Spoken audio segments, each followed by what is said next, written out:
ನಮಸ್ತೆ ವೀಕ್ಷಕರೇ, ನೀವು ಇಷ್ಟಪಡುವಂಥ ವ್ಯಕ್ತಿಯನ್ನು ವಶೀಕರಣ ಮಾಡ್ಕೋಬೇಕು ಅಥವಾ ನಿಮ್ಮ ಪ್ರೀತಿಯಲ್ಲಿ ಮೋಸ ಆಗಿ ನಿಮಗೆ ಮೋಸ ಮಾಡಿ ಬೇರೆಯವ್ರನ್ನ ಮದುವೆ ಆಗ್ತಾ ಇದ್ದಾರೆ, ಬೇರೆಯವ್ರನ್ನ ಇಷ್ಟಪಡ್ತಾ ಇದ್ದಾರೆ, ಅಥವಾ ನಿಮ್ಮ ಹುಡುಗ ಬೇರೆಯವ್ರನ್ನ ಇಷ್ಟಪಟ್ಟು ಮದುವೆ ಆಗ್ತಾ ಇದ್ದಾನಂದರೆ ನಿಮ್ಮ ಗಂಡ ಹೆಂಡತಿ ಜಗಳ ಆಗಿ ದೂರ ಆಗಿ ಡೈವರ್ಸ್ ಗಂಟ ಬಂದಿದೆ, ಅಥವಾ ಬೇರೆ ಹುಡುಗಿನ ಮದುವೆ ಆಗ್ತಾ ಇದ್ದಾರೆ, ನಿಮಗೆ ಮೋಸ ಮಾಡಿ ದೂರ ಹೋಗಿದ್ದಾರೆ ಅಂದರೆ ಈ ತಂತ್ರ ಮಾಡಿ ಅವರಾಗೆ ನಿಮ್ಮ ಹತ್ರ ಬರ್ತಾರೆ.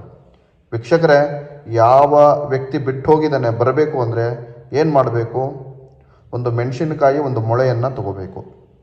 ಆ ಮೆಣಸಿನಕಾಯಿ ಮೇಲೆ ಯಾವ ವ್ಯಕ್ತಿ ದೂರ ಆಗಿದ್ದಾನೆ ಅವರ ಹೆಸರನ್ನು ಬರೀರಿ.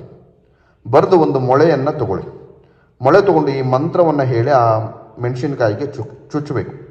ಮಂತ್ರ ಏನಪ್ಪ ಅಂದರೆ ಓಂ ಕಾಮಮೋಹಿನಿ ಸಮ್ಮೋಹಿನಿ ವಶಂ ಕುರು ಕುರು ಪಟ್ ಸ್ವಾಹ ಹೇಳಿ ಚುಚ್ಚಿ, ಎಕ್ಕದ ಗಿಡ ಗೊತ್ತಿದೆ ವೀಕ್ಷಕರೇ, ಆ ಎಕ್ಕದ ಗಿಡಕ್ಕೆ ಚುಚ್ಚಿ ಬರಬೇಕು. ಚುಚ್ಚಿ ಬನ್ನಿ ವೀಕ್ಷಕರೇ, ಯಾರು ಬಿಟ್ಟು ಹೋಗಿದ್ದಾರೆ, ಯಾರು ಬರಬೇಕೋ ಅವರಾಗೆ ನಿಮ್ಮ ಹತ್ರ ಬರ್ತಾರೆ. ಮಾಡಿ. ನಮಸ್ಕಾರ.